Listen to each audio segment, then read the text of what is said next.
Hello everyone, welcome to PCS नियुक्ति पद। तो आज हम लोग डिस्कशन करने जा रहे हैं पंचायत हो गया, म्युनिसिपैलिटी और कोऑपरेटिव के बारे में। और इससे रिलेटेड बीपीएससी बहुत ही ज़्यादा क्वेश्चन पूछ सकता है, तो आपको अच्छे से इसका क्लैरिटी बनाना है। ठीक है, ये आपका चैनल हो गया। चैनल पे डिफरेंट डिफरेंट सब्जेक्ट के क्लासेस ऑलरेडी चल रहे हैं, जैसे कि आपको घटना चक्र से प्रॉब्लम सॉल्व कराए जा रहे हैं, जिससे आपको आइडिया लगेगा किस टाइप के क्वेश्चन पूछे जाते हैं। तो आपको पॉलिटी और साइंस दोनों का चल रहा है। आपको एंशियंट और मेडिवल हिस्ट्री दोनों कंप्लीट डिस्कशन हो चुका है, तो आप यहाँ से ज़रूर देखें। ठीक है, रीजनिंग और मैथ्स के कंप्लीट डिस्कशन ऑलरेडी हो चुके हैं। और आपका पॉलिटी में 4 वीडियो आ गए हैं, जिसमें आपको लगभग 7 से 8 इंपॉर्टेंट जो टॉपिक हैं ये यहाँ पे आपको कवर करा दिए गए हैं। तो आप इसको ज़रूर से देखें, ठीक है, और इसको बेनिफिट उठाएं। And if you like the content, do subscribe the channel and hit A like button. So let's move forward.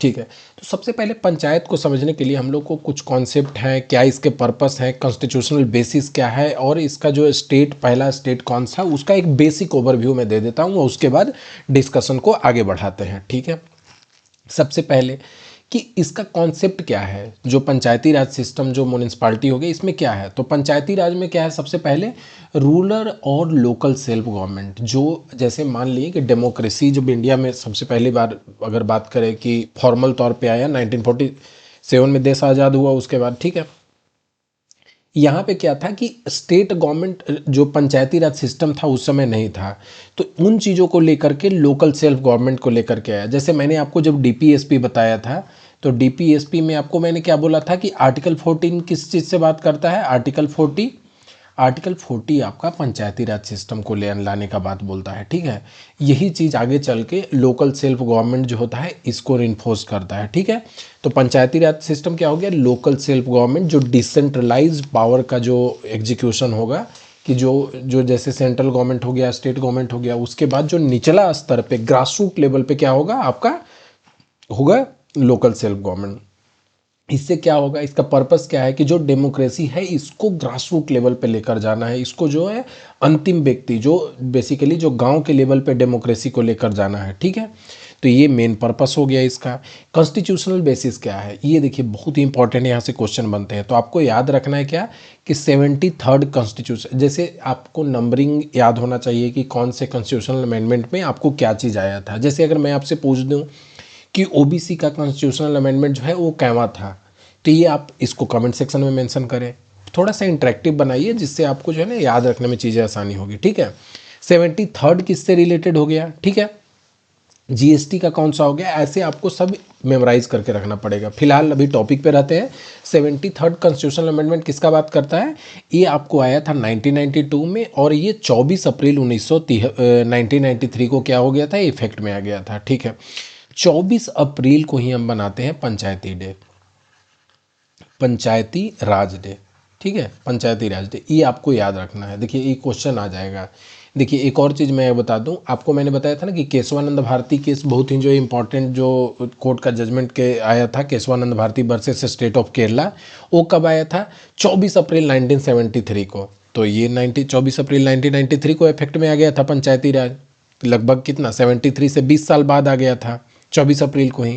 तो ये चीज़ें आपको याद में रखनी है। ठीक है, उसके बाद पहला जो स्टेट है इसमें कौन सा स्टेट को लागू किया था, ये जो है आपको राजस्थान लागू किया था 2 अक्टूबर। जो देखिए गांधी जी का जयंती है, और ये गांधीयन प्रिंसिपल में ऑलरेडी आर्टिकल 40 था, तो गांधीयन प्रिंसिपल है, इस कारण से 2 अक्टूबर को गांधी जी के जयंती जब जिस दिन था 1959 में नागपुर डिस्ट्रिक्ट में इसको लॉन्च कर दिया गया था। ठीक है, तो सबसे पहला स्टेट कौन सा था, आपको राजस्थान होगा। तो बेसिक आपको क्लियर हो गया यहाँ से क्या पर्पस था इसका। आगे बढ़ते हैं। अब इसमें क्या हो गया था कि जब देश आज़ाद हुआ, तो जैसे मैंने बोला कि उस समय पंचायती राज सिस्टम नहीं था, तो उस समय कैसे ग्रास रूट लेवल पे काम होता था, तो उस समय कम्युनिटी डेवलपमेंट प्रोग्राम चलता था। आप देख लीजिए कि कम्युनिटी डेवलपमेंट प्रोग्राम जो है 1952 में आया था। तो ये क्या हुआ था, इसको एग्जामिन करने के लिए लेकर आया था बलवंत राय मेहता कमेटी, और ये रिपोर्ट का भी सबमिट किया है, यही जो है ना 1957 में हुआ था। तो बलवंत राय सबसे पहला, देखिए आपको क्रोनोलॉजिकल ऑर्डर में पूछ देगा कि बलवंत राय मेहता कमेटी, आगे जो मैं अशोक मेहता बताऊंगा, जो थंगन हो गया, या आपका एलएम सिंघवी हो गया। ठीक है, ये सब को क्रोनोलॉजिकल ऑर्डर में पूछ देगा कि आप बताइए कि सबसे पहले कौन आया था। तो ये भी इंपॉर्टेंट है, आपको ध्यान में रखना है। ठीक है, आपको ये चीज़ को ध्यान में रखना है। अब आपको मैं यहाँ पे क्या बता रहा हूँ कि डेमोक्रेटिक डिसेंट्रलाइजेशन, ये आपको पंचायती राज की रिकमेंडेशन था, इसका बता दिया कि बलवंत राय मेहता कमेटी का पर्पस किसके लिए था। तो सबसे पहले कम्युनिटी डेवलपमेंट जो प्रोग्राम चल रहा था उसको एग्जामिन करने के लिए लाया गया था।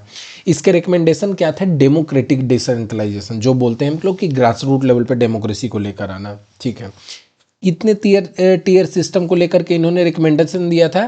3 टीयर सिस्टम को लेकर के दिया था कि जैसे एक ग्राम पंचायत होना चाहिए विलेज लेवल पे, पंचायत समिति ब्लॉक लेवल पे, और जिला परिषद डिस्ट्रिक्ट लेवल पे। जो लोग गांव में रहते होंगे वहाँ देखे भी होंगे अपना इलेक्शन विलेज पे जो होता है, ग्राम पंचायत का, पंचायत समिति का या जिला परिषद का। ठीक है, तो ये बेसिक इसका फ्रेमवर्क हो गया, एक स्ट्रक्चर हो गया आपका, जो आपको पंचायती राज सिस्टम का हो गया। ठीक है, इलेक्शन का मेथड क्या होगा, तो उन्होंने बोला कि इलेक्शन जो होगा वो डायरेक्टली होगा।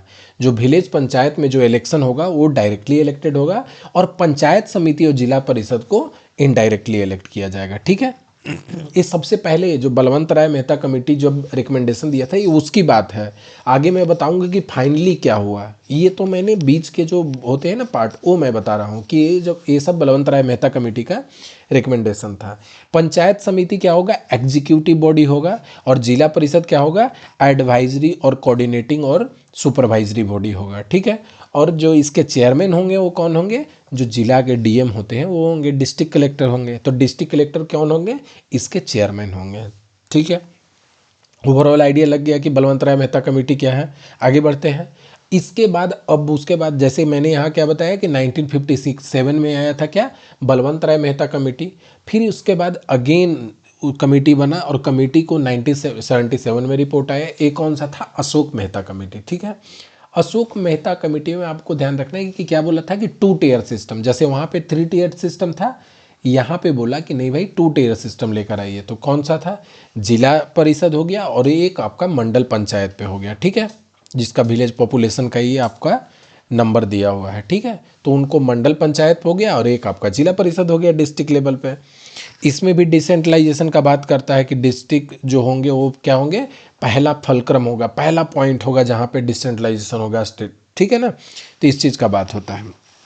रोल क्या होगा, तो जिला परिषद जो होगा एग्जीक्यूटिव बॉडी होगा। यहाँ पे भी अगर मैं दिखा दूँ आपको, क्या था, जिला परिषद एक एडवाइजरी बॉडी था। यहाँ पे पंचायत समिति था एग्जीक्यूटिव बॉडी, यहाँ पे जिला परिषद को क्या बोला गया, एग्जीक्यूटिव बॉडी।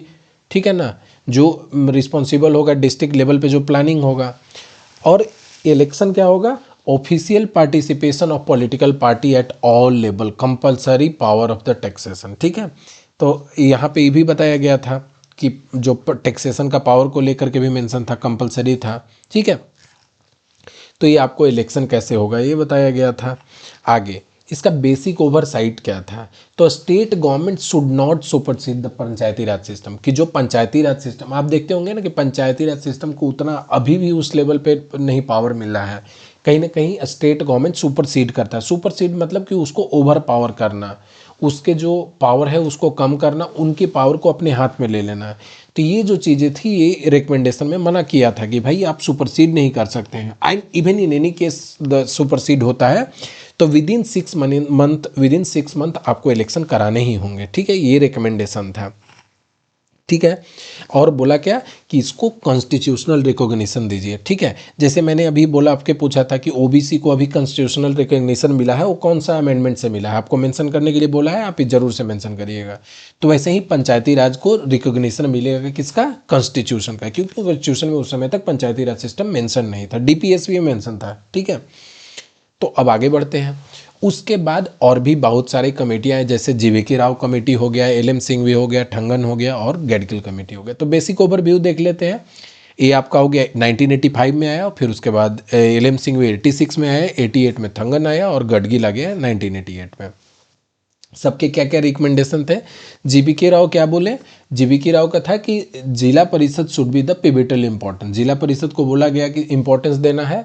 और अगेन ग्रास रूट लेवल पे ग्रास विदाउट रूट का ये एनालॉजी दिया गया। ठीक है ना, कि ग्रास है लेकिन उसमें रूट ही नहीं है।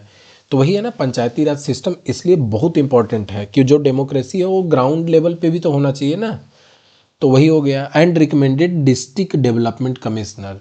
ठीक है। डिस्ट्रिक्ट डेवलपमेंट कमिश्नर बनाने की बात हुई, CEO ऑफ जिला परिषद, ठीक है। उसके बाद एलएम सिंह भी क्या बोलते हैं, एलएम सिंह भी कॉन्स्टिट्यूशनल रिकॉग्निशन की बात करते हैं, ठीक है। और एम्फेसिस इन्होंने दिया था ग्राम सभा पे, जो है ना डायरेक्ट डेमोक्रेसी को लेकर के, ठीक है। ठंगन कमेटी क्या बोला, कॉन्स्टिट्यूशनल रिकॉग्निशन। देखिए कॉन्स्टिट्यूशनल रिकॉग्निशन लगभग सबका है कि उसका रिकॉग्निशन मिलना चाहिए, ठीक है, उससे लेजिटिमेसी बढ़ जाता है ना। एंड फिक्स टेन्योर, उसका जो टेन्योर है वो फिक्स टाइम के लिए होना चाहिए, 5 साल के लिए, जो आगे एग्जीक्यूट भी हुआ 5 साल के लिए। अभी आप देखते होंगे पंचायत का इलेक्शन 5 साल पे होता है। जिला परिषद एज ए पिवट, जिला परिषद को पिवट, पिवट मतलब होता है कि सेंट्रल फलक्रम, ठीक है ना, कि वहीं से डिसीजन लिया जा रहा है। एंड द प्लानिंग एजेंसी, ठीक है। District collector as the chief executive, district collector को क्या था, चीफ एग्जीक्यूटिव ऑफिसर जो है जिला परिषद को बनाया गया था, ठीक है। उसके बाद आ जाते हैं गढ़गिल कमेटी। गढ़गिल कमेटी जो सबसे लास्ट कमेटी बना था, उसमें भी क्या बोला कि कॉन्स्टिट्यूशनल स्टेटस दीजिए और direct election of the member, जो तीनों स्टेज पे है डायरेक्ट इलेक्शन वहां पे होना चाहिए, basis for drafting the constitutional amendment bill. बोला क्या इन्होंने कि कॉन्स्टिट्यूशनल जो है स्टेटस दीजिए और उसके बाद डायरेक्ट इलेक्शन तीनों लेवल पे करिए, थी ना 3 टीयर। देखिए ये सब क्वेश्चन बनता है यहाँ से कि कितने टीयर में होना चाहिए, तो 3 टीयर में होना चाहिए, तो ये सब क्वेश्चन आपको ध्यान में रखना है, ठीक है। आगे बढ़ते हैं। अब जो है इसको कॉन्स्टिट्यूशनलाइजेशन हुआ, वो कैसे हुआ, यहाँ पे भी देखिए मैंने ब्लू से जो हाईलाइट किया, यहाँ से क्वेश्चन ऑलरेडी बन चुके हैं कि आगे जो हमने पढ़ा कि 24 अप्रैल 1993 को जो इसको क्या हुआ, इफेक्ट में आया जो पंचायती राज सिस्टम, ये स्टार्ट कब हुआ था, इंसेप्शन पॉइंट क्या था, तो जो सबसे इंसेप्शन पॉइंट था 64th constitutional amendment bill 1980 time में ये चीज़ आई थी। और इस समय प्राइम मिनिस्टर अपने कौन थे, राजीव गांधी जी थे, ठीक है ना। लेकिन वो क्या था कि लोकसभा में पास हुआ और राज्यसभा में वो फेल कर गया था, ठीक है, तो ये पास नहीं हो पाया था। तो आपको ओरिजिन ट्रेस करना है, तो सबसे पहली बार कब हुआ था, 1989 में 64th कॉन्स्टिट्यूशनल अमेंडमेंट बिल लेकर आए थे, ठीक है। उसके बाद VP सिंह जी है, VP सिंह भी ये इसको इंट्रोड्यूस किए, और वहाँ पे क्या हुआ, introduce the fresh constitutional amendment 1990 में ये लेकर आए, कौन, VP सिंह जी। बट यहाँ पे भी लैप्स हो गया, ठीक है, क्योंकि गवर्नमेंट जो है VP सिंह की सरकार जो है ज़्यादा दिन तक टिकी नहीं थी, गिर गई थी। उसके बाद फिर नरसिम्हा राव जी बनते हैं, जो गवर्नमेंट प्राइम मिनिस्टर बनते हैं। तो उसके बाद क्या होता है, इन्होंने मॉडिफाइड बिल 1991 में पेश किया, और वही जो बिल था आगे 73rd कॉन्स्टिट्यूशनल अमेंडमेंट के तौर पे 1992 में आया, और 24 अप्रैल 1993 को ये क्या हो गया, इट केम इनटू फोर्स, कि 24 अप्रैल 1993 को ये एग्जीक्यूट हो गया, मतलब उस दिन से इफेक्ट में आ गया। और इसी दिन मनाया जाता है क्या, पंचायती राज डे, ठीक है। पंचायती राज डे मैंने आपको पहले भी बताया है, ठीक है। तो ये आपका ओवरऑल आइडिया हो गया। ये बिल्कुल से ध्यान में रखना है कि कौन सा अमेंडमेंट था, 73rd कॉन्स्टिट्यूशनल अमेंडमेंट था, ठीक है। अब जो 73rd कॉन्स्टिट्यूशनल अमेंडमेंट अब आ गया, ठीक है।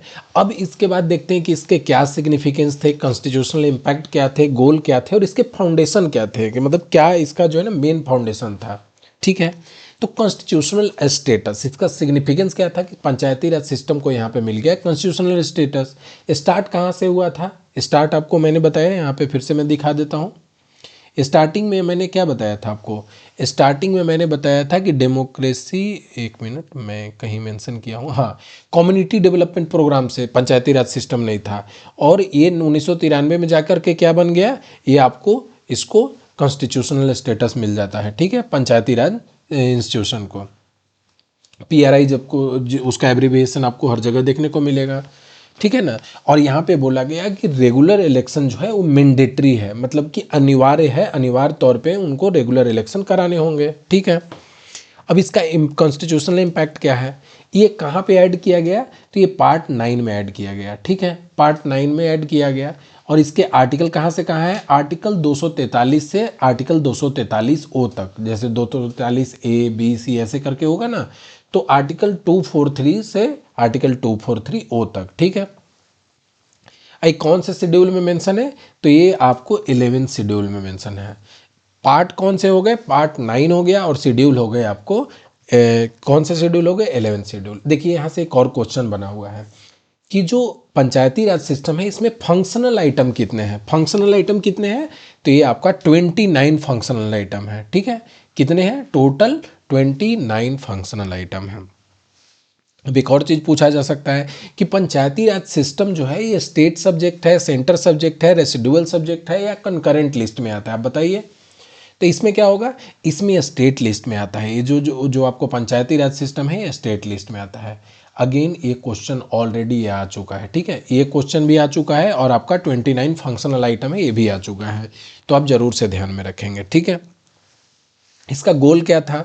तो जो आर्टिकल 40 था आपको डीपीएसपी था, directive principle of state policy जो होता है उसको क्या था, इसको इफेक्ट दिया था, ठीक है ना, कि जो क्या बोला था कि जो डेमोक्रेसी है इसको ट्रांसफॉर्म किया, पार्टिसिपेटरी डेमोक्रेसी बनाया, लोग अब इसको ग्राउंड रूट लेवल पे आपको वहाँ पे इलेक्शन होता है, ठीक है, और वो अपने जो है जो क्या बोलते हैं, उन्होंने अपने जो प्रॉब्लम है उसको डिस्कस करते हैं और वहाँ पे वो खुद से सॉल्यूशन निकालते हैं, कोई स्टेट गवर्नमेंट के पास नहीं जाना है, ठीक है। और फाउंडेशन क्या हो गया? ग्राम सभा। ग्राम सभा जो विलेज असेंबली है, तो इसमें जितने भी रजिस्टर वोटर होते हैं वो वोट देते हैं, ठीक है ना। तो यही पंचायती राज सिस्टम का ओवरऑल पिक्चर निकल के आया 73rd कॉन्स्टिट्यूशनल अमेंडमेंट में, ठीक है।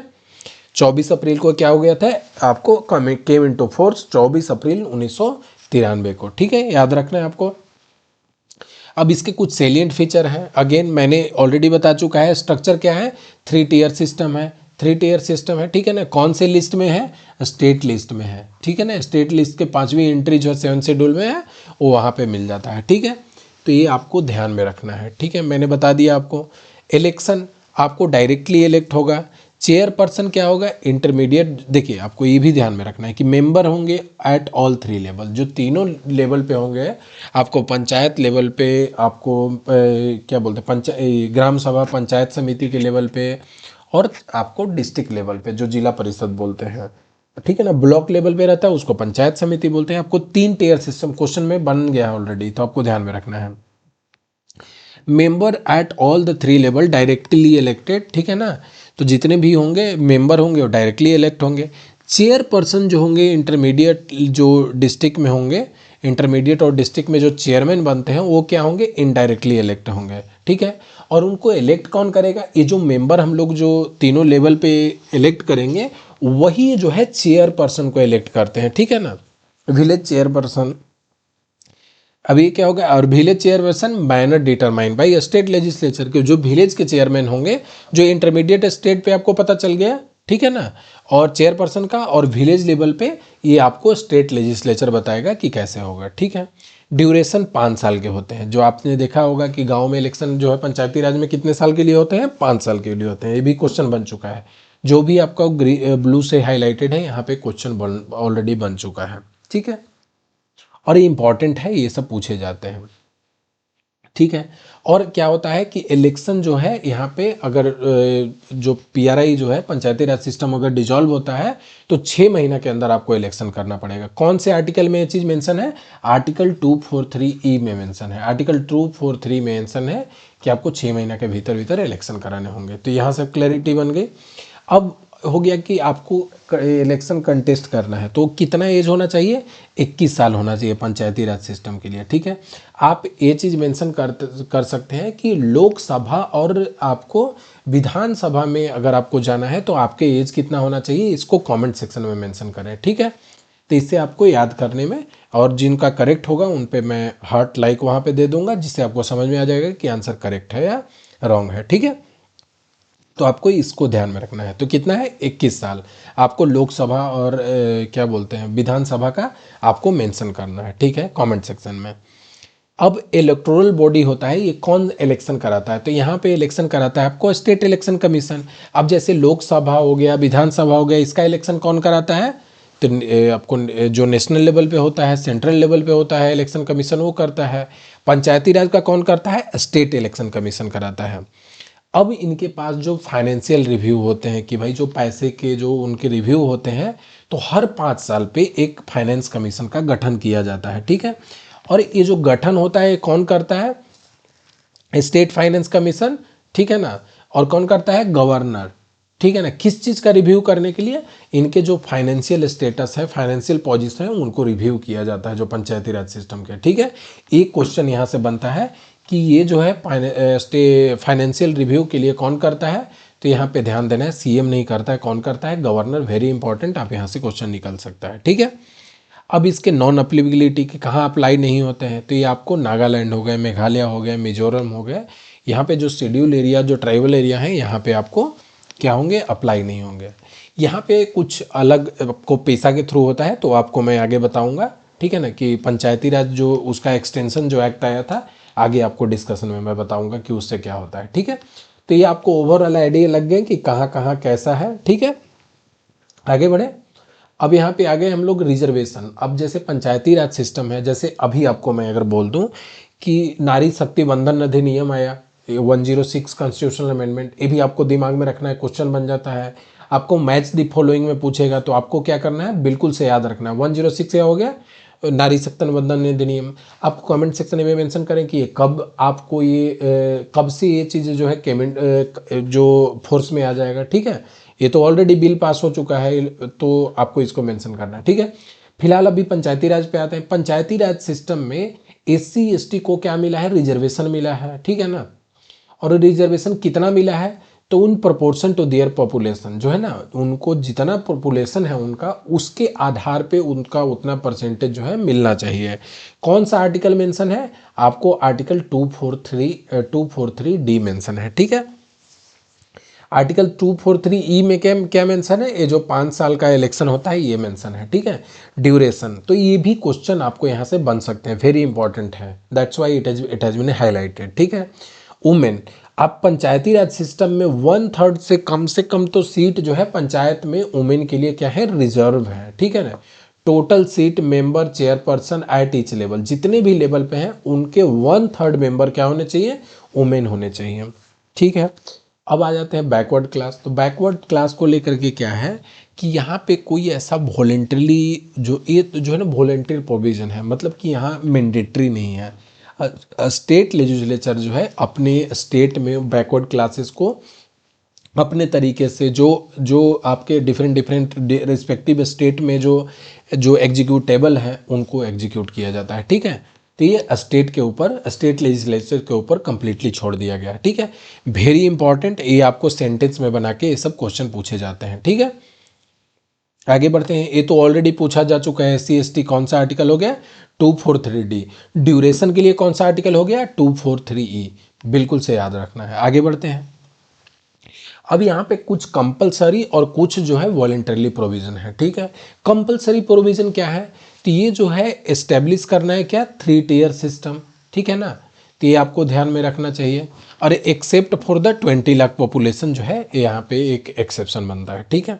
तो ये आपको आइडिया लग गया कि establishment of 3 tier system, direct election होना चाहिए तीनों स्टेट पे, ठीक है। ये सब आपको आगे चल के बन गया। उसके बाद मिनिमम एज कितना होना चाहिए इलेक्शन के लिए? 21 साल होना चाहिए। रिजर्वेशन ऑफ एससी एसटी हो गया, अभी मैंने बताया। 1/3 वुमेन के लिए रिजर्व होना चाहिए। 5 साल टेन्योर होना चाहिए। और यहाँ पे स्टेट इलेक्शन कमीशन क्या करता है? इलेक्शन कराता है। और स्टेट फाइनेंस कमीशन जो है हर 5 साल पे बनता है। और कौन इसको लाता है? तो गवर्नर जो है इसका गठन करता है, ठीक है। ये जितने भी प्रोविज़न अभी मैंने मेंशन किया है, ये क्या है? कंपलसरी है, मैंडेटरी है कि ये तो आपको करना ही होगा, ठीक है। तो ये क्या आपको दे देगा कि इनमें से कौन से प्रोविज़न जो है कंपलसरी हैं। क्वेश्चन बनाने का तो ऐसे ही तरीका होता है ना, तो ये आपको ध्यान में रखना है। वॉलेंटरली कि मतलब अब जो है ये डिस्क्रिशन पे, डिस्क्रिशन मतलब कि अब उनके विचार पे है कि स्टेट जो गवर्नमेंट होंगे वो कैसे क्या करेंगे नहीं करेंगे, अब वो उनके डिस्क्रिशन पे है। वो कुछ क्या है? इंडोइंग द ग्राम सभा विथ स्पेसिफिक पावर, कि अगर उनको कुछ स्पेसिफिक पावर फंक्शन देना है तो ये आप अपना स्टेट डिसाइड करेगा। Determining the manner of election, कि उनका जो इलेक्शन होगा विलेज पंचायत पे, पंचायत चेयरपर्सन का, वो कैसे होगा? वो वॉलेंटरली है, जैसे मैंने आपको बताया, ठीक है ना। ये तो मैं ऑलरेडी पीछे डिस्कस कर चुका हूँ, ठीक है। तो चेयरपर्सन वाला वहाँ पे फिक्स नहीं है मामला कि कैसे जो है उनका चुनाव होगा। लेकिन इंटरमीडिएट और आपका डिस्ट्रिक्ट लेवल पे ऑलरेडी क्या है? आपका यहाँ पे फिक्स है, ठीक है। अब आगे बढ़ते हैं। रिप्रेजेंटेशन ऑलरेडी एमपी और एमएलए इन द पंचायत, ठीक है। Reservation of the backward classes already मैंने बताया था कि बैकवर्ड क्लासेस के लिए भी नहीं है, मतलब वो स्टेट गवर्नमेंट पे डिपेंड करता है। अब हो गया कि ग्रांटिंग पावर एंड फंक्शन, जो भी पावर ग्रांट करना है और या उनको जितने भी पंचायती राज सिस्टम उसको ऑटोनोमस बनाना है, ठीक है ना। तो डिवोल्यूशन ऑफ 29 फंक्शन जो है उसकी भी बात करता है। ये 29 फंक्शन कहाँ पे मेंशन है, ये आपको 11 शेड्यूल में मेंशन है, ठीक है। तो ये आपको 29 फंक्शन ध्यान में रखना पड़ेगा कि कितने फंक्शन है, 29। और कहाँ पे मेंशन है, तो 11 शेड्यूल में मेंशन है। तो इसको से बिल्कुल से आपको शेड्यूल कंप्लीट ऑलरेडी डिस्कशन हो चुका है डिफरेंट वीडियो में, तो आप जरूर देखें, इसका लिंक आपको डिस्क्रिप्शन में मिल जाएगा। ग्रांटिंग द फाइनेंशियल पावर, ठीक है ना। तो अब जो फाइनेंशियल पावर के लिए वो क्या क्या कर सकते हैं, ठीक है। तो लेवी हो गया, कलेक्ट हो गया, अप्रोप्रिएट कर सकते हैं टैक्स को, या ग्रांटिंग एड उनको मिल सकता है। तो ये जो जितने भी आपको पैसे जनरेट करने के सोर्सेस हैं वो आपको यहाँ पे मेंशन किया हुआ है। आगे बढ़ते हैं। अब इसी का मैंने बात बोला था, क्या है ये, पंचायती राज का ये एक्सटेंशन एक्ट है, ठीक है ना। कि जो पंचायती राज सिस्टम था उसको एक्सटेंशन करके अब कुछ और जगह ऐड किया गया। ये इस कौन से पार्ट में कब आया था, 1996 में हो गया, और ये पार्ट 9 का पार्ट है। This extension of the part 9 to the fifth schedule area. अब जो पार्ट 9 जो पार्ट 9 के जो प्रोविज़न है, ये फिफ्थ शेड्यूल एरिया में आपका कैसे मॉडिफाई किया गया है उसको मेंशन करता है, ठीक है ना। तो जो ट्राइबल एरिया में सेल्फ रूल होते हैं उसका बात करता है, ठीक है। तो अभी आपको मैंने फिफ्थ शेड्यूल ऑलरेडी डिस्कशन कर चुका हूँ, तो मैं यहाँ पे डिस्कस नहीं करने वाला हूँ, तो इसको आप वीडियो देख लें, इसका लिंक डिस्क्रिप्शन में ही आपको दिया हुआ है। की स्टेट, अब इसमें जो पंचायत राज एक्सटेंशन एक्ट है इसमें की कौन से स्टेट हैं, तो यहाँ पे भी कितने 10 स्टेट हैं। इसका बहुत अच्छे से मैंने मैप से डिस्कशन किया हुआ है, तो आप जरूर देखें, वहाँ से आपको आइडिया लग जाएगा। तो टोटल कितने हैं फिफ्थ शेड्यूल में, वो जो 10 राज्य हैं, जैसे आंध्र प्रदेश हो गया, झारखंड हो गया, आपको राजस्थान हो गया, गुजरात हो गया, महाराष्ट्र हो गया, तो ये सब अलग अलग जो स्टेट हैं उनमें 10 टोटल हैं, आपको डिस्कशन किया हुआ है। अब आ जाते हैं ग्राम सभा पे, the nucleus of old activity, ठीक है ना। तो जो जो इसके जो न्यूक्लियस फलक्रम है, ठीक है ना, और ये कौन है, competing to safeguard the custom culture. अब ये आपने मैंने फिफ्थ शेड्यूल में बताया था ना, क्योंकि आपको नॉर्थ ईस्ट में बहुत ही ज़्यादा डाइवर्सिटी है, या आपको शेड्यूल एरिया में भी जो है ना आपको डाइवर्सिटी है, तो वहाँ पे आपको क्या है कि यहाँ पे उनके कल्चर, ट्रेडिशन, आइडेंटिटी, उनके जो क्रीड है उनको बचाने के लिए ये चीज़ें की गई हैं, ठीक है, पेशा एक्ट के थ्रू। मैंडेटरी अप्रूवल क्या है, तो ग्राम सभा must approve the plan of social economic development, is responsible for identifying the beneficiary, ठीक है। तो कौन अप्रूव करेगा, तो ग्राम सभा मस्ट अप्रूव, ठीक है, जो सोशल इकोनॉमिक डेवलपमेंट है उसके लिए उसका बात करता है, ठीक है ना, कि उनके बेनिफिशियरी को, ठीक है। अब आ जाते हैं रिजर्वेशन। रिजर्वेशन में क्या हो गया, reservation of the schedule area shall not be less than the one half of the total seat. Total seat का जो कम से कम जो है हाफ तो होना ही पड़ेगा रिजर्व, किसके लिए, शेड्यूल ट्राइब के लिए, ठीक है। All the seat of the chairman eight all level, ठीक है, एंड जितने भी ये सीट चेयरपर्सन के हैं at all level are reserve for ST. तो एसटी के लिए क्या है, सब वो रिजर्व रहेंगे, चेयरपर्सन का जितने भी रहेंगे वो रिजर्व रहेंगे, और जो मेंबर होंगे उनके लिए क्या है, जो रिजर्वेशन शेड्यूल ट्राइब में क्या कम से कम वन हाफ होना चाहिए। तो ये क्या होगा, आपको सेंटेंस बना के क्वेश्चन पूछ सकता है, ठीक है। की पावर उनके के पास क्या है, ग्राम सभा, panchayat, mandatory recommendation, consultation, power of the land acquisition हो गया, माइनर मिनरल्स हो गया, लाइसेंसिंग देना है, या फॉरेस्ट प्रोड्यूस को लेकर के जो उनका ओनरशिप होता है, या प्रिवेंटिंग लैंड एलियनेशन, ठीक है। क्योंकि अक्सर जो एसटी हैं ये कहीं ना कहीं आपको जंगलों में मिल जाएंगे, या आपको जो अलग अलग जगह पे जो है ना वो अपने ट्रेडिशनल जगह पे ही एक पर्टिकुलर जगह पे रहते हैं, ठीक है। तो जैसे जंगल का कटाई हो रहा है तो वहाँ से उनको निकाला जाए, तो ये सब चीज़ों को प्रोटेक्ट करने के लिए बेसिकली रखा गया है, ठीक है ना, कि they are part of our culture. तो उनको मतलब कहीं ना कहीं रखा गया है, उनको एक प्रोटेक्शन दिया गया, उनको एक संरक्षण दिया गया है, ठीक है। आगे बढ़ते हैं। अब हो गया finance of the Panchayati Raj institution, तो उनके फाइनेंस कहाँ कहाँ से आते हैं, ठीक है। एक तो आपको आर्टिकल 280 हो गया, फाइनेंस कमीशन, आपको याद भी होगा फाइनेंस कमीशन। और ये जो सेंट्रल फाइनेंस कमीशन है ये इसके रिकमेंडेशन पे उनको ग्रांट मिलते हैं। स्टेट डिवोल्यूशन, जो आपको राज्य सरकारें जो पैसे देती हैं वो कहाँ से आता है, fund based on the recommendation of the state finance commission, ठीक है। आर्टिकल क्या हो गया 243 आई, ठीक है। उसके बाद स्टेट लोन एंड ग्रांट हो गया, एडहोक सपोर्ट ऑफ स्टेट गवर्नमेंट, ठीक है ना। तो यहाँ पे एडहोक मतलब क्या होता है कि परमानेंट नहीं, कुछ समय के लिए उनको एडहोक, कि कभी मिला कभी नहीं मिला, उस टाइप से उनको दिया जाता है। तीसरा प्रोग्राम स्पेसिफिक, प्रोग्राम स्पेसिफिक में क्या हो गया, सेंट्रली स्पॉन्सर्ड स्कीम, ठीक है ना, additional central assistance. Programme specific क्या होता है कि जैसे आपने सुना होगा कि कुछ टाइड ग्रांट होते हैं, कुछ अनटाइड ग्रांट होते हैं। अब जैसे अनटाइड ग्रांट है मतलब कि उनको पे कोई बंधन नहीं है, स्टेट गवर्नमेंट जैसे अगर सेंटर ने पैसे भेजे तो अब स्टेट अपना मर्जी से डिसाइड करता है, वैसे ही पंचायत अपना मर्जी से डिसाइड करेगा। अगर वो टाइड ग्रांट है, इसका मतलब क्या हुआ कि सेंटर का जो कुछ स्कीम है, अगर वो पंचायती राज सिस्टम में उसको एग्जीक्यूट किया जाता है तो क्या होगा, वहाँ पे उन चीज़ों के वहाँ पे उनको वहाँ पे वो अगर अपने जो प्रोग्राम है उनको एग्जीक्यूट करते हैं तो उनको वहाँ पे पैसे मिलेंगे, अगर नहीं करेंगे तो नहीं मिलेंगे, ठीक है। तो बेसिकली क्या है, सेंटर फिक्स कर दिया है कि अगर आप सेंटर के कुछ एक स्कीम को लागू करते हैं तो, ठीक है। तो आपको समझ में आ गई चीज़ है। तो ये क्या हो गया यहाँ पे, प्रोग्राम स्पेसिफिक भी आपको कुछ मिलता है सेंटर की तरफ से। एक हो गया कि अपना इंटरनल रिसोर्स, कि खुद का रेवेन्यू कैसे जनरेट करेंगे, तो टैक्स और non tax revenue levied by the panchayat themselves, जो पंचायत खुद करेगा। और ये आपको पता है कि ये कौन डिसाइड करता है, स्टेट एक्ट के थ्रू वॉलेंट्री प्रोविजन है, ठीक है ना। तो ये स्टेट एक्ट, ये आपको सेंटर में नहीं मिला, मतलब कि जो एक बेसिकली जो पास हुआ था वहाँ पे वॉलेंट्री प्रोविजन है जो स्टेट खुद डिसाइड करता है, ठीक है।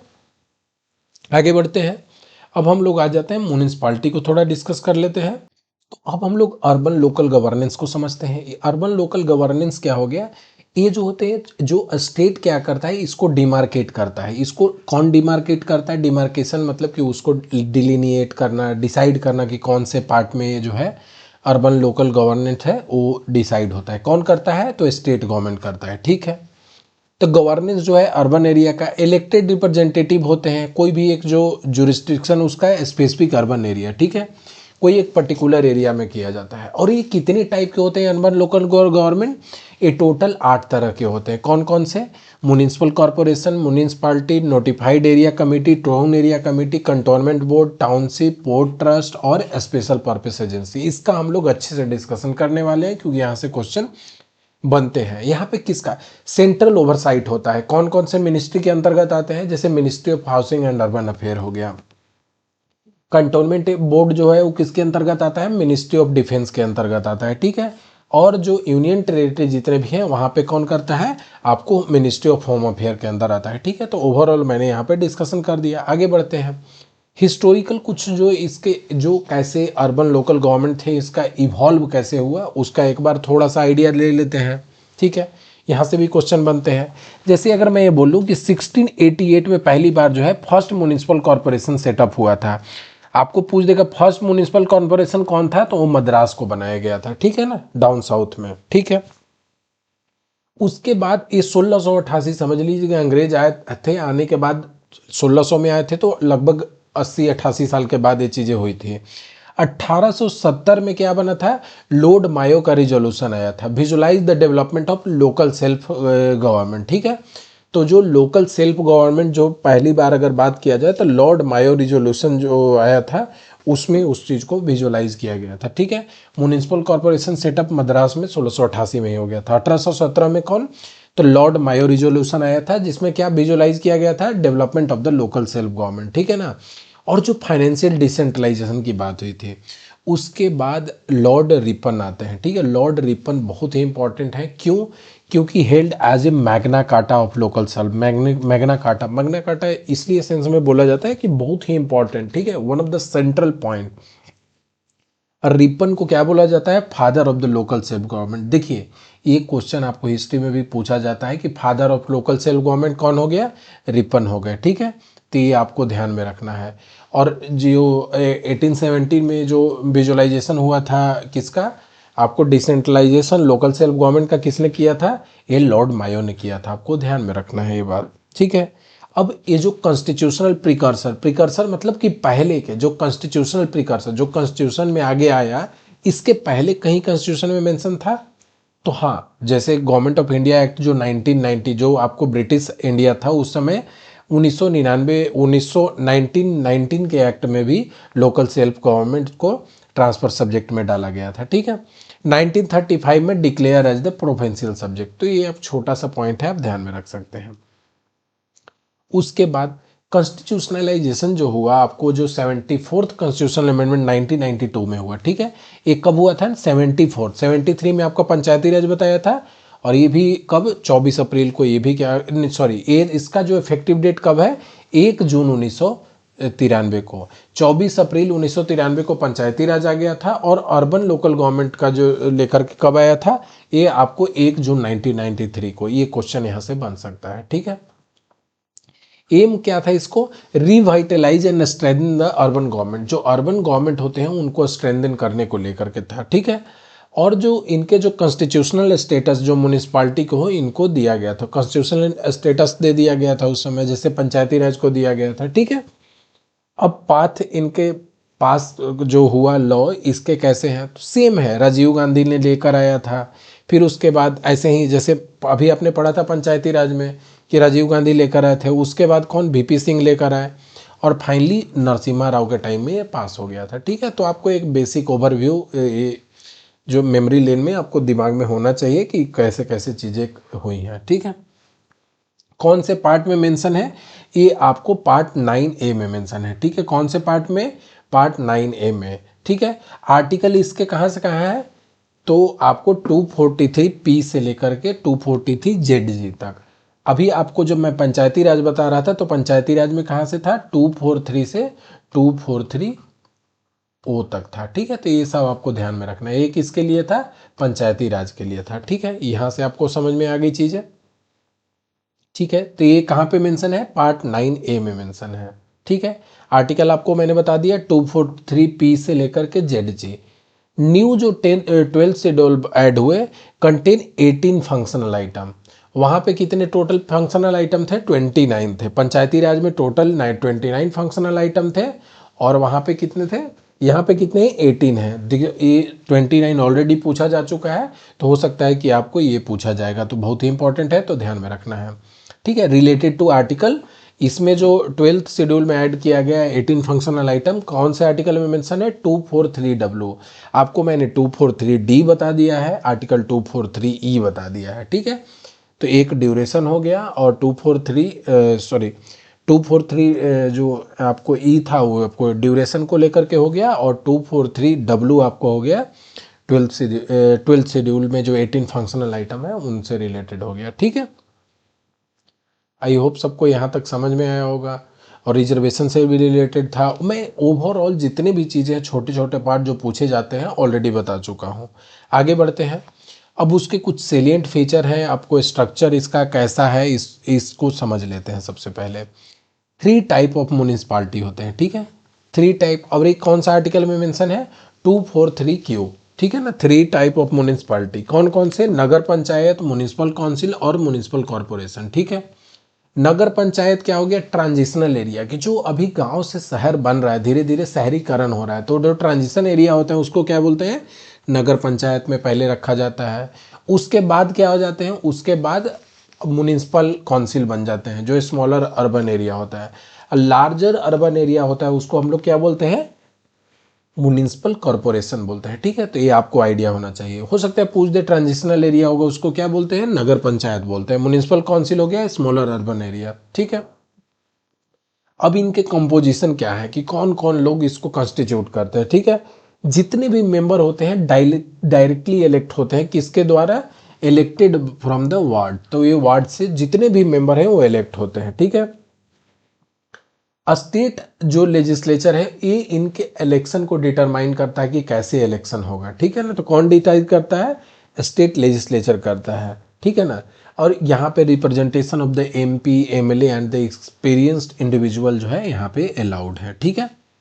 तो ये लोग यहाँ पे रिप्रेजेंटेशन ले सकते हैं, MP, MLA और एक्सपीरियंस्ड इंडिविजुअल, ठीक है।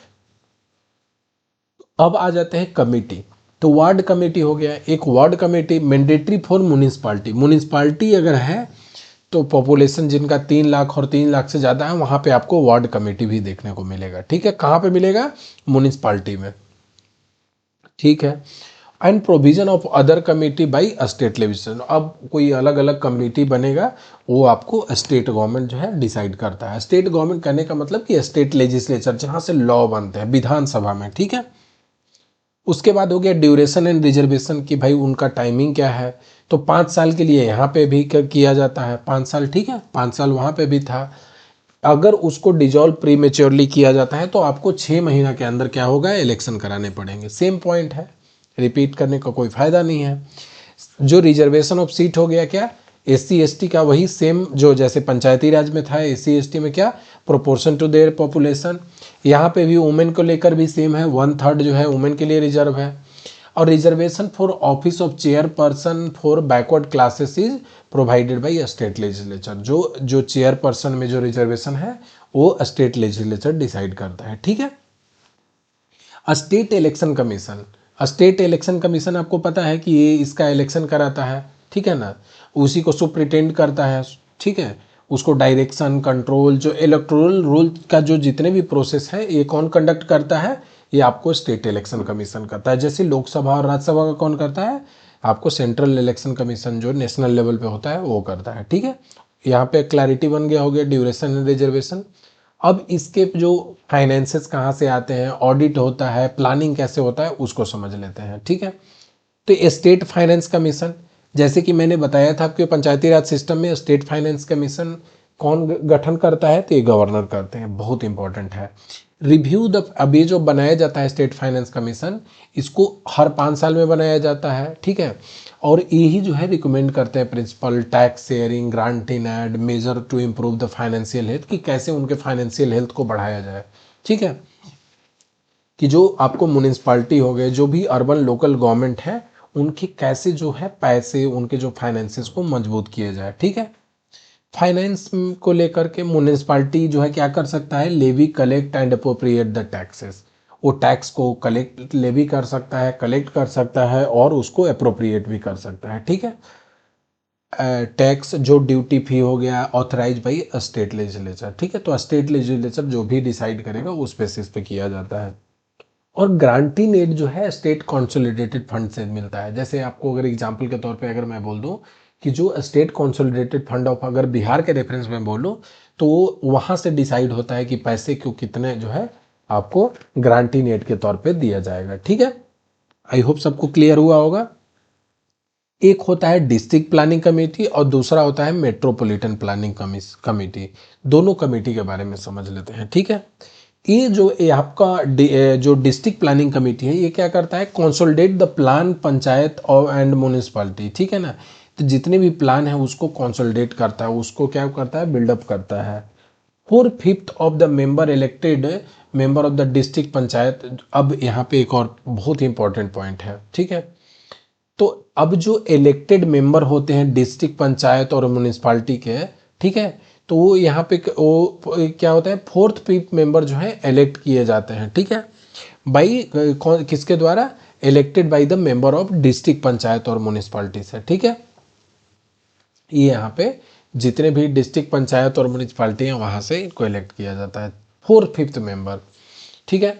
मेट्रोपॉलिटन में क्या हो गया, तो ये जो क्या बनाते हैं, जो ड्राफ्ट जो डेवलपमेंट प्लान होता है उसको बनाते हैं। ये बेसिकली प्लानिंग का पार्ट हो गया कि क्या क्या प्लानिंग कौन करता है, तो मेट्रोपॉलिटन प्लानिंग करेगा, कौन करेगा, तो ये आपको मेट्रोपॉलिटन एरिया का प्लानिंग जो है मेट्रोपॉलिटन प्लानिंग कमेटी करता है, ठीक है। यहाँ पे 2/3 जो मेंबर हो इलेक्ट होते हैं किनके द्वारा, elected by the elected member of the municipality and chairperson of the panchayat, ठीक है।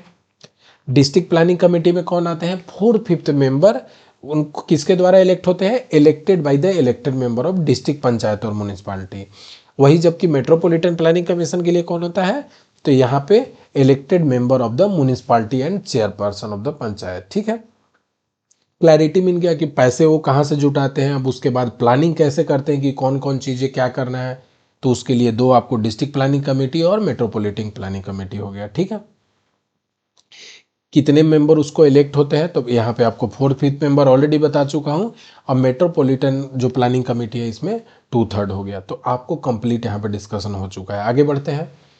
ट्वेल्थ शेड्यूल में मैंने बताया था कि कितने फंक्शनल आइटम है यहाँ पे टोटल 18 फंक्शनल आइटम है जो आपको क्वेश्चन में पूछा जाएगा। ठीक है, फंक्शनल म्युनिसिपालिटी आपका अब कौन सा आर्टिकल में मेंशन है ये भी आपको बताया था, 243W में मेंशन है। कोर सर्विस इनका क्या हो गया, कोर सर्विस हो गया इनका अर्बन प्लानिंग हो गया, रोड एंड ब्रिजेज हो गया, पब्लिक हेल्थ हो गया, तो ये सब चीज़ों में वो काम करते हैं। अर्बन प्लानिंग में क्या हो गया, रेगुलेशन ऑफ लैंड यूज, आपने देखा होगा ना कि जो लैंड होते हैं, कंस्ट्रक्शन होते हैं, तो इनको सब यहाँ पे रेगुलेट किया जाता है। ठीक है, रोड एंड ब्रिजेस, ठीक है, रोड बन रहे हैं, ब्रिज बन रहे हैं। वैसे ही पब्लिक हेल्थ में आपका सैनिटेशन हो गया, सॉलिड वेस्ट मैनेजमेंट है, ये इनके कोर सर्विसेज होंगे। म्यूनिसपालिटीज़ के जो कोर सर्विसेज हैं ये हो गए। सोशल एंड इकोनॉमिक डेवलपमेंट, ठीक है, सोशल एंड इकोनॉमिक डेवलपमेंट क्या है, तो जो अर्बन पॉवर्टी एरिया है वहाँ पे पॉवर्टी एलिविएशन प्रोग्राम, मतलब कि पॉवर्टी को ख़त्म करने का, ठीक है, स्लम इम्प्रूवमेंट को लेकर के होता है। जो स्लम आप शहरों में देखते होंगे उसको आपको इम्प्रूव करना है। ठीक है, वीकर सेक्शन जो होते हैं उनके इंटरेस्ट को सेफगार्ड करते हैं। ठीक है, तो ये आपको हो गया काम म्यूनिसपालिटी का। तीसरा, इन्वायरमेंट एंड एमिनिटीज, जैसे अर्बन फॉरेस्ट्री हो गया, protection of environment, provision of urban amenities, तो ये सब जितने भी काम होते हैं कौन करता है।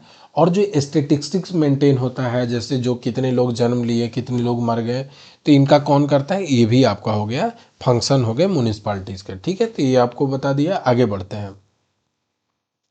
टू म्यूनिसिपल कॉरपोरेशन, अब यहाँ पे दोनों के बीच में थोड़ा डिस्कशन देख लेते हैं कि म्यूनिसिपल कॉरपोरेशन का पर्पस, लेजिस्लेशन, उनके ऑथोरिटी है, वो हेड कौन हो गए, ये बहुत ही इंपॉर्टेंट है, यहाँ से क्वेश्चन निकलेगा। ठीक है, सबसे पहले म्यूनिसिपल कॉरपोरेशन में क्या हो गया, तो यहाँ पे जो है बिग सिटी दिल्ली मुंबई जो है यहाँ पे म्यूनिसिपल कॉरपोरेशन होते हैं। ठीक है, म्यूनिसपालिटी कहाँ पे आपको मिलेंगे, administration of the town and smaller area, जो छोटे शहर होते हैं वहाँ पे आपको म्यूनिसपालिटी मिलेंगे। म्यूनिसिपल कॉरपोरेशन आपको बड़े शहर दिल्ली और मुंबई जैसे शहर में मिलेंगे। ठीक है, दिल्ली मुंबई मद्रास ये सब में मिलेंगे। ठीक है, उसके बाद act of the concern legislature, ठीक है, तो जो ये आपको, ठीक है ना, तो ये जो एक्ट होते हैं स्टेट लेजिस्लेचर का पार्लियामेंट का कौन करता है, यूटी करता है। ठीक है ना, यूटी का कौन करता है, सॉरी, यूटी का आपको पार्लियामेंट करता है। और आपको स्टेट में कौन करता है, ये आपको स्टेट लेजिस्लेचर करता है। ठीक है, उसके बाद एक्ट कंसर्न, ये भी सेम है आपको दोनों जगह। जो आपको इसके लेजिस्लेशन का पार्ट है ये कौन करता है, स्टेट लेजिस्लेचर करता है कुछ पार्ट में, और यूटी के केस में पार्लियामेंट करता है। इनके ऑथोरिटीज़ क्या हो गए, तो सबसे पहले काउंसिल हो गए, तो ये लेजिस्लेटिव विंग के जो कानून बनाते हैं। स्टैंडिंग कमेटी उसका प्लानिंग वगैरह करते हैं। और एक कमिश्नर जो होते हैं चीफ एग्जीक्यूटिव होते हैं, उन चीज़ों को एग्जीक्यूट करते हैं। सेम यहाँ पे भी एक काउंसिल है, उसके बाद स्टैंडिंग कमेटी है और चीफ एग्जीक्यूटिव ऑफिसर है। ठीक है, उसके बाद आ जाते हैं हम लोग हेड, पॉलिटिकल हेड इसके कौन होते हैं। जैसे अल्टीमेटली हर चीज़ तो पॉलिटिकल पावर के थ्रू ही गवर्न होता है, तो इसके जो पॉलिटिकल हेड होते हैं वो मेयर होते हैं। आपने सुना होगा कि मेयर का चुनाव हो रहा है। ठीक है ना, तो ये जो होते हैं फॉर्मल हेड होते हैं। ठीक है, तो ये जो अगर आपको म्यूनिसिपल कॉरपोरेशन है उसके फॉर्मल हेड कौन होते हैं, मेयर होते हैं। और जो इसके चीफ एग्जीक्यूटिव ऑफिसर होते हैं कौन होते हैं, म्यूनिसिपल कमिश्नर। म्यूनिसिपल कमिश्नर जो होते हैं वो चीफ एग्जीक्यूटिव ऑफिसर होते हैं, उसको एग्जीक्यूट करते हैं। ठीक है, तो इसमें आईएएस ऑफिसर ही होते हैं जो स्टेट गवर्नमेंट के द्वारा अपॉइंट किए जाते हैं। ठीक है, तो स्टेट गवर्नमेंट के द्वारा अपॉइंट किए हो गए वो आपको यहाँ पे म्यूनिसिपल कमिश्नर, ये बहुत इंपॉर्टेंट है। ठीक है, पॉलिटिकल हेड कौन हो गए, मेयर, ये बेसिकली ऑर्नामेंटल या टिटुलर हेड भी बोल सकते हैं। और चीफ एग्जीक्यूटिव ऑफिसर को क्या बोलते हैं, म्यूनिसिपल कमिश्नर। तो ये कभी भी आप अपने शहर में देखें कि मेयर का चुनाव हो रहा है, म्यूनिसिपल कमिश्नर, तो आपको आइडिया होना चाहिए। वैसे ही अगर म्यूनिसिपालिटी में देखें तो प्रेसिडेंट और चेयरमैन का पिवटल रोल होता है, वो आपको होते हैं एग्जीक्यूटिव ऑफिसर। ठीक है, और चीफ एग्जीक्यूटिव ऑफिसर जो है या म्यूनिसिपल ऑफिसर कौन होते हैं, स्टेट गवर्नमेंट के द्वारा डिसाइडेड होते हैं। ठीक है, और प्रेसिडेंट और चेयरमैन हो गए पिवटल रोल उनका, अगेन वो क्या होते हैं, पॉलिटिकल हेड होते हैं। ठीक है, तो म्यूनिसिपालिटी में जो प्रेसिडेंट और चेयरमैन होते हैं वो क्या होते हैं, पॉलिटिकल हेड होते हैं। चीफ एग्जीक्यूटिव कौन होता है, तो चीफ एग्जीक्यूटिव ऑफिसर जो है अपॉइंटेड बाई स्टेट गवर्नमेंट होते हैं। ठीक है, आई होप सबको ये आपको समझ में आया होगा। अब उसके बाद आ जाते हैं कुछ स्पेशलाइज एरिया है जो मैंने बोला था, notified area, town area committee और cantonment board, township, port trust, उसके बाद स्पेशल पर्पस एजेंसी जो होगा। इसके बाद डिस्कशन कर लेंगे पूरा कंप्लीट, तो आपको यहाँ से म्यूनिसपालिटी कंप्लीट हो जाएगा। ठीक है, तो स्पेशलाइज जो अर्बन बॉडीज होते हैं उनका डिस्कशन करते हैं। जैसे आपको हो गया notified area, town area committee. तो सबसे पहले हम लोग का डिस्कशन का पार्ट है notified area committee. Notified area committee किसको हम लोग बोलते हैं? ये जो होता है फास्ट डेवलपिंग टाउन होता है। ठीक है, फास्ट डेवलपिंग टाउन होता है। जब इंडस्ट्रियलाइजेशन हो रहा होता है तो क्या होता है, शहरीकरण कहीं ना कहीं हो रहा होता है, तो उस एरिया को सबसे पहले नोटिफाइड एरिया कमेटी के अंदर चला गया। ठीक है, अब town not at fulfilling the condition of municipality, अभी इस समय वो जो टाउन है वो म्यूनिसपालिटी का कोई भी कंडीशन फुलफिल नहीं कर रहा है, तो वो आपको आ गया नोटिफाइड एरिया कमेटी। ठीक है, इसमें क्या होता है कि neither an elected body nor a statutory body. Statutory body पता है क्या होता है? स्टेचुटरी बॉडी वो होता है कि जैसे गवर्नमेंट जो है ना, एक तो पहले कोई चीज़ बिल पास होके लॉ बन के आता है, एक हो गया कि गवर्नमेंट कोई एक बॉडी बना देता है और उस बॉडी है अलग चीज़ों को गवर्न कर रही होती है। ठीक है, तो ये ना ही इलेक्टेड बॉडी है ना ही स्टेचुटरी बॉडी है। ठीक है, एक कैसे इस्टेब्लिश होता है? तो इस्टेब्लिश बाई गेजेट नोटिफिकेशन। जो जो आपको गवर्नमेंट होता है उसका गेजेट नोटिफिकेशन होता है सरकारी, उसके थ्रू होता है। ठीक है, तो इसमें क्या होता है कि जितने भी लोग होते हैं वो क्या होते हैं, अपॉइंटेड होते हैं। किसके द्वारा? Bye the state government. ठीक है, bye the state government work with in the state municipal act. तो जो म्यूनिसिपल एक्ट है उनके अंतर्गत जितने भी मेंबर होते हैं ये क्या होते हैं, नॉमिनेटेड होते हैं। ठीक है, तो नोटिफाइड एरिया समझ में आ गया, ये डेवलपिंग हो गया, ये इंडस्ट्रियल ड्यू टू इंडस्ट्रियलाइजेशन जो शहरीकरण हो रहा होता है उससे रिलेटेड हो गया। ये ना ही इलेक्टेड बॉडी है ना ही स्टेचुटरी बॉडी है, ये एस्टैब्लिश बाई गेजेट नोटिफिकेशन। और एक तीसरा पॉइंट कि ये आपको इंटायरली नॉमिनेटेड बाई जो मेंबर एंड चेयरमैन। ठीक है, और जो म्यूनिसिपल एक्ट के तहत ही होता है और ये स्टेट गवर्नमेंट करता है। टाउन एरिया कमेटी क्या होता है? तो administration of the small town, जो छोटे शहर होते हैं उनको एडमिनिस्ट्रेशन के लिए टाउन एरिया कमेटी बनता है। ठीक है, सेमी म्यूनिसिपल अथॉरिटी, पूरी तरह से म्यूनिसिपल बॉडी नहीं होता है, सेमी आधा तौर पे एक बोल सकते हैं कि म्यूनिसिपल अथॉरिटी होता है। ठीक है, और इसके लिमिटेड नंबर ऑफ जो है आपको सिविक फंक्शन होते हैं। आपने पढ़ा होगा ना कि म्यूनिसपालिटी हो गया, आपको म्यूनिसिपल कॉर्पोरेशन, बेसिकली इनके सिविक फंक्शन को ही डील करते हैं ना। तो यहाँ पे इनके चीज़ें जो होते हैं लिमिटेड होते हैं, ड्रेनेज हो गया, रोड हो गया और स्ट्रीट लाइटिंग हो गया। ये तीन चीज़ पे टाउन एरिया कमेटी में फोकस करते हैं। ठीक है, और ये जो है एक सेपरेट स्टेट एक्ट के थ्रू होता है। ठीक है ना, या तो ये होली इलेक्टेड होंगे या होली नॉमिनेटेड होंगे। ठीक है, या पार्टली इलेक्टेड होंगे या पार्टली नॉमिनेटेड होंगे।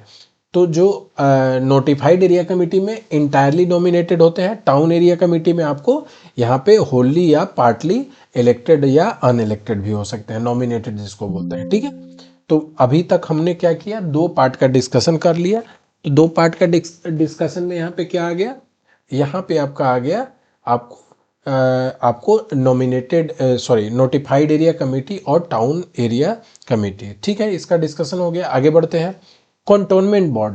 कंटोनमेंट कंटोनमेंट बोर्ड आपको मैंने क्या बताया था कि मिनिस्ट्री ऑफ डिफेंस के अंदर आता है। ठीक है, तो इसमें जो म्यूनिसिपल एडमिनिस्ट्रेशन होते हैं सिविल पॉपुलेशन के, जो कंटोनमेंट एरिया के पास में थे, तो टोटल कंटोनमेंट जो जो बोर्ड है वो कितना है, 62 है। ठीक है, टोटल 62 बोर्ड है।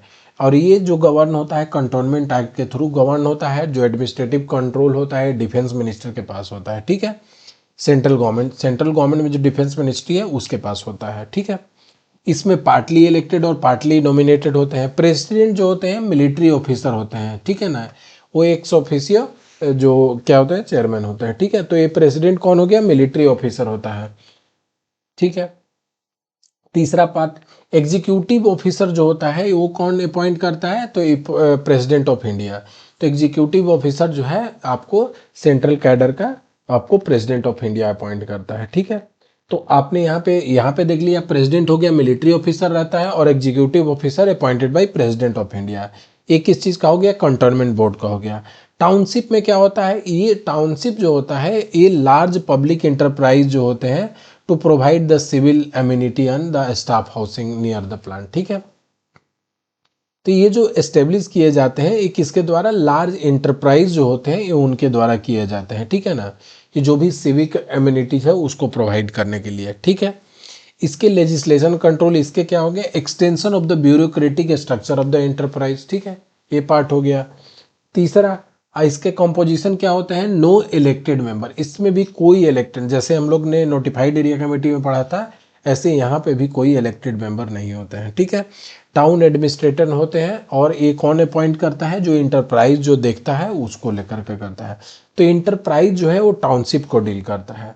पोर्ट ट्रस्ट हो गया, जो पोर्ट के किनारे होते हैं, ठीक है ना, पोर्ट एरिया जो होते हैं जैसे मुंबई हो गया, कोलकाता, जो आपको क्या बोलते हैं, समुद्र से जुड़े हुए हैं, ठीक है ना, तो उनको मैनेज करना, प्रोटेक्ट करना और सिविक कम्युनिटीज जो है आपको प्रोवाइड करना। ये किसके द्वारा क्रिएट किया है, created by act of parliament, ठीक है। इसमें आपको इलेक्टेड और नॉमिनेटेड मेंबर दोनों होते हैं। और चेयरमैन जो होता है, जो इसका कौन होता है, सिमिलर टू म्यूनिसिपालिटी, जैसे म्यूनिसिपालिटी में होता है ऐसे ही पोर्ट ट्रस्ट में होते हैं। तो ये पोर्ट ट्रस्ट हो गया। तो ये टोटल 8 थे, तो ये 8 का डिस्कशन हमने कर दिया, ठीक है। अब कुछ स्पेशल पर्पस एजेंसी होती हैं जो फंक्शन करते हैं लोकल बॉडीज में, वो क्या होता है, ठीक है। तो स्पेशल पर्पस एजेंसी होते हैं, इनमें क्या होता है, function based on not area based, ठीक है, इसमें एरिया बेस्ड नहीं होते हैं, ठीक है। इस पे कोई एक सिंगल पर्पस के लिए बनाया जाता है एजेंसी, ठीक है, जो मतलब उनको डेजिग्नेट किया जाता है कि ये आपको एक्टिविटी करना है, ठीक है ना। तो ये आपको कोई एक पर्टिकुलर डोमेन में काम करते हैं, स्पेशल पर्पस एजेंसी, आपको नाम से ही पता चल रहा होगा। स्टेटस इसका क्या हो गया, established as a statutory body, ठीक है ना, जैसे कोई गवर्नमेंट बॉडी जो स्टेट एक्ट के थ्रू बनता है, जैसे कोई गवर्नमेंट ने एक बॉडी बना दिया तो उसी को बोलते हैं ना स्टैट्यूटरी बॉडी, ठीक है, जो स्टेट एक्ट के थ्रू हो गया एज ए डिपार्टमेंट, ठीक है। और ये कैसे फंक्शन करते हैं, as a autonomous body, independent of the urban local जो गवर्नमेंट होते हैं उनसे इंडिपेंडेंट होते हैं। दे आर नॉट सबॉर्डिनेट, ये सबॉर्डिनेट नहीं होते हैं, एक ऑटोनोमस और इंडिपेंडेंट बॉडी होते हैं, ठीक है। इसके कुछ एग्जाम्पल क्या हो गया, अर्बन डेवलपमेंट अथॉरिटी हो गया, वाटर सप्लाई सीवेज बोर्ड हो गया, हाउसिंग बोर्ड हो गया, पोल्यूशन कंट्रोल बोर्ड हो गया, सिटी ट्रांसपोर्टेशन बोर्ड हो गया, ठीक है। तो ये जो जितने भी पार्ट होते हैं ये एरिया बेस्ड नहीं होते हैं, एक पर्टिकुलर पर्पस के लिए बनाया गया है, जैसे कि पोल्यूशन कंट्रोल के लिए सिटी ट्रांसपोर्ट बोर्ड बनाया गया है, जैसे सिटी के ट्रांसपोर्ट को देखने के लिए हाउसिंग बोर्ड बनाया गया है। तो ये आपको 5-6 एग्जाम्पल स्पेशल पर्पस एजेंसी का मैंने दे दिया है यहाँ पे, ठीक है। अब इनके जो सोर्स ऑफ रेवेन्यू है उनका डिस्कशन जरा सा कर लेते हैं। इनका भी कहीं ना कहीं सेम है। 5 सोर्स इनके पास है। टैक्स रेवेन्यू हो गया, नॉन टैक्स, ग्रांट, डिवोल्यूशन और लोन। टैक्स रेवेन्यू में क्या हो गया, प्रॉपर्टी टैक्स बहुत ही इंपॉर्टेंट है, ये इनका इंपॉर्टेंट पार्ट हो गया है। इंटरटेनमेंट टैक्स हो गया, एडवर्टीजमेंट टैक्स हो गया, तो ये यहाँ से अपने जो सोर्स ऑफ रेवेन्यू है वो जनरेट करते हैं। प्रॉपर्टी टैक्स का इनका one of the most important है, ध्यान में रखना है। नॉन टैक्स में क्या आता है, तो रेंट जो म्युनिसिपल प्रॉपर्टी पे जैसे फी आ गया, फाइन आ गया, रॉयल्टी आ गया, प्रॉफिट हो गया, डिविडेंड आ गया, तो ये जितने भी पार्ट हैं यहाँ से नॉन टैक्स रेवेन्यू होंगे। ग्रांट पे क्या आते हैं, जो सेंटर और स्टेट गवर्नमेंट जो पैसे देती है, ग्रांट देती है, उसको वो यहाँ से जलती है, ठीक है ना। अर्बन रिफॉर्म स्कीम के तहत जो भी मिलता है, ग्रांट मिलते हैं, इसको हो गया ग्रांट पार्ट। डिवोल्यूशन क्या हो गया, जो स्टेट फाइनेंस कमीशन जो मैंने बोला था कि गवर्नर जो है उसको कंस्टिट्यूट करता है, तो यहाँ से जो ट्रांसफर जो फंड करता है स्टेट गवर्नमेंट वो आपको जाता है। और लास्ट पार्ट एक हो गया कि वो लोन को रेज कर सकते हैं, वो जो पैसा है लोन के थ्रू ले सकते हैं, ठीक है ना, या तो स्टेट गवर्नमेंट से ले या फाइनेंशियल इंस्टीट्यूशन से ले, ठीक है। तो ये यहाँ से हो गया जो भी उनके कैपिटल एक्सपेंडिचर है उसको मीट करने के लिए, ठीक है। उसके बाद अब आ जाते हैं हम लोग central council of local governance. Central council of local governance क्या है, तो central council of local government में क्या हो गया, इसको 1954 में एस्टेब्लिश किया गया था, ठीक है। इसको कब एस्टेब्लिश किया गया था, सेंट्रल जो लोकल गवर्नमेंट है ये कब हुआ था आपको 1954 में। ओरिजिनली इंक्लूडेड बोथ अर्बन और अर्बन एंड रूरल, ठीक है। तो ओरिजिनली इसमें अर्बन और रूरल दोनों थे। तो ये अब जो 1998 से ये चीज़ें क्या हो गई है कि केवल जो है अर्बन लोकल गवर्नमेंट को देखते हैं, ठीक है। तो सेंट्रल काउंसिल जो बोर्ड होते हैं इसके बारे में मैंने बता दिया, ठीक है। सबसे पहले कब हो गया, 1954 में। 1900 उस समय क्या था कि अर्बन और लोकल दोनों देखते थे, अर्बन और रूरल दोनों देखते थे। अब और यहाँ पे ओरिजिनली देखते थे, और उसके बाद 1958 में जो आपको अर्बन लोकल गवर्नमेंट है उसको सेपरेट कर दिया गया था, ठीक है। फंक्शन इसके क्या होता है, considering and recommending the policy matter, making proposal of the legislation, ठीक है, examining possibility of centre state cooperation, recommending the central finances and reviewing the work done by the local body, ठीक है। तो ये 5 फंक्शन जो advisory role होते हैं वो हमने यहाँ पे मेंशन कर दिया, बहुत ही ईजी है। और इनके कॉम्पोजिशन कौन हो गया, तो जो मिनिस्ट्री ऑफ अर्बन डेवलपमेंट है आपका, इनका यूनियन मिनिस्टर जो है चेयरमैन होता है, ठीक है, मिनिस्ट्री ऑफ अर्बन डेवलपमेंट। और ministry of local self government जो आपके स्टेट लेवल पे होते हैं वो इनके मेंबर होते हैं। तो मेंबर और चेयरमैन मैंने दोनों बता दिया central council of the local government को लेकर के, ठीक है। आगे बढ़ते हैं। अब हम लोग कोऑपरेटिव को थोड़ा सा समझ लेते हैं कि कोऑपरेटिव कहाँ कहाँ मेंशन है और कोऑपरेटिव क्यों इम्पॉर्टेंट है, इसको हम लोग अच्छे से समझ लेते हैं। तो जैसे अगर मैं कोऑपरेटिव अब बता रहा हूँ, अभी तक अपने अर्बन लोकल गवर्नमेंट और रूरल लोकल गवर्नमेंट जो आपको पंचायती राज और म्यूनिसिपालिटी वगैरह है कंप्लीट डिस्कशन हो चुका है। अब हम लोग कोऑपरेटिव को समझते हैं, ठीक है। तो जो कोऑपरेटिव जो है ये आपको फंडामेंटल राइट पे भी मेंशन है, आर्टिकल 19(1)(c) जो है, right to form the cooperative. ये अब जब मैं फंडामेंटल राइट बताया था, आपको बताया था कि you have a right to form the cooperative is a fundamental right, ठीक है। तो ये तो आपको फंडामेंटल राइट ही है, तो ये आपको ऑप्शन में बना के दे सकता है। डीपीएसपी में भी ये मेंशन है, कोऑपरेटिव डीपीएसपी में मेंशन है, किस में मेंशन है, आर्टिकल 43(b) में मेंशन है। A state shall endeavour to, मैं आपको वर्बिटम यहाँ पे लिखा हुआ हूँ कि ताकि आपको जो है स्टेटमेंट यहीं से देगा तो आपको ध्यान में रखना है। A state shall endeavour to promote voluntary formation, autonomous functioning and democratic control and professional management of cooperative. तो जो कोऑपरेटिव के मैनेजमेंट हो गया, ऑटोनोमस फंक्शन हो गया, प्रोफेशनल मैनेजमेंट हो गया, इसके लिए वो प्रयास कर सकते हैं, इंडेवर कर सकते हैं, ठीक है। तो ये डीपीएसपी में मेंशन है, आपको आर्टिकल ध्यान में रखना है, कौन सा आर्टिकल, आर्टिकल 43(b). उसके बाद न्यू पार्ट जो ऐड हुआ था, ये कब हुआ था, आपको पार्ट 9(b) में, पार्ट 9(b) में जो न्यू पार्ट ऐड हुए थे 243 जेड से जेड टी तक, ठीक है। तो जेड एच से जेड टी तक आपका हो गया म्युनिसिपल, सॉरी आपको हो गया कोऑपरेटिव, ठीक है। और आपको मैंने ऑलरेडी बताया था कि पी से लेकर जेड जेड जेड एच तक क्या है, आपको म्यूनिसपालिटी हो गया, और ओ तक क्या था, आपको पंचायती राज था। तो ये आपको आपको क्या है ना, बेसिकली ये आपको एग्जाम जो है सिंगल जो है ऑप्शन जो है ना आपको क्रिस्प 1 नंबर के होंगे। तो यहाँ पे आपको छोटे छोटे क्वेश्चन बनेंगे जो कि आपको पूछ देगा कि पार्ट 9(b) में क्या है, तो आपको क्लैरिटी रहेगा, तो ऑप्शन को आपको एलिमिनेट करने में आसानी होगी, ठीक है। पार्ट 9(b) में क्या है, यहाँ पे भी इनकॉर्पोरेशन है। A state legislature make the provision for the incorporation regulation and winding of the cooperative, ठीक है। ये भी आपको स्टेट गवर्नमेंट से रिलेटेड है, तो ये आपको पार्ट 9(b) में भी मेंशन है। तो ये मैंने दोनों आपको मेंशन कर दिया। उसके बाद अब आ जाते हैं हम लोग इसके जो फीचर हैं कोऑपरेटिव के उसको, ठीक है। तो जो मैक्सिमम डायरेक्टर वो कितना हो सकते हैं, टोटल डायरेक्टर कोऑपरेटिव में 21 हो सकते हैं, ठीक है। और दो जो होते हैं स्टेट शैल नॉट एक्सीड 2, ठीक है। दो जो होते हैं एडिशनल जो 21 मेंबर पहले से हैं, इसमें से दो जो है को ऑप्टेड मेंबर होते हैं, ठीक है। इसमें कितने होते हैं, दो होते हैं। और गवर्निंग ऑथोरिटी आपको यहाँ पे स्टेट लेजिस्लेचर ही मिलेगा, ठीक है। को ऑप्टेड मेंबर का राइट क्या होता है, ठीक है ना। अब वो जो कोऑपरेटिव में जो डायरेक्टर 21 होते हैं और ये दो आपको को ऑप्टेड मेंबर होते हैं, इनके पास वोट देने का राइट नहीं होता है, ये वोट नहीं दे सकते हैं, ठीक है। जो ये क्या होता है कि डिस्पाइट जो एक अगर बात किया जाए तो कोई भी इलेक्शन में एज ए अगर ऑफिस बेयरर जो है ये वोट नहीं कर सकते हैं।